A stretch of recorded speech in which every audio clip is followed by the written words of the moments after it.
s'est demandé qu'est-ce qu'on veut raconter.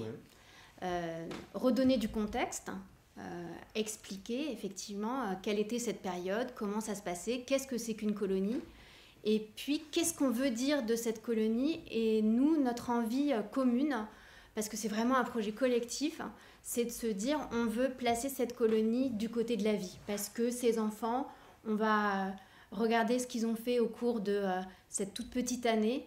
Ils ont été entourés par des adultes qui ont pris soin d'eux, les ont accompagnés dans le quotidien. Et grâce aux lettres, aux dessins, à toutes les archives auxquelles on a pu avoir accès, grâce à Loïc bien sûr, ce qui nous est apparu, c'est cet incroyable élan de vie en fait. Et on n'a pas voulu placer les choses d'un point de vue... on connaît tous la fin de l'histoire, hein, mais voilà, pendant cette année, qu'est-ce qui s'est passé, qu'est-ce qu'ils ont fait, comment on s'est occupé d'eux, de quoi était fait leur quotidien.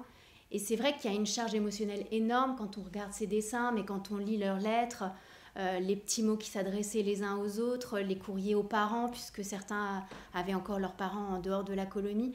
Et c'est toute cette matière voilà, qu'on a voulu mettre en musique, si je puis dire. Et effectivement, comme vous le soulignez, il y a un travail de choix qui est considérable. Loïc a évoqué 400 documents dans le fonds latin, mais on a aussi des documents qui viennent de la Maison d'Isieux, du fonds Klarsfeld. Donc il faut bien choisir, puisque on ne peut pas reproduire 400 documents dans une publication qu'on veut grand public. Qui dit une publication grand public, c'est une attention accrue au prix de vente aussi, puisque pour que tout le monde puisse avoir accès à cette publication, c'était pour nous très important que le prix de vente soit accessible.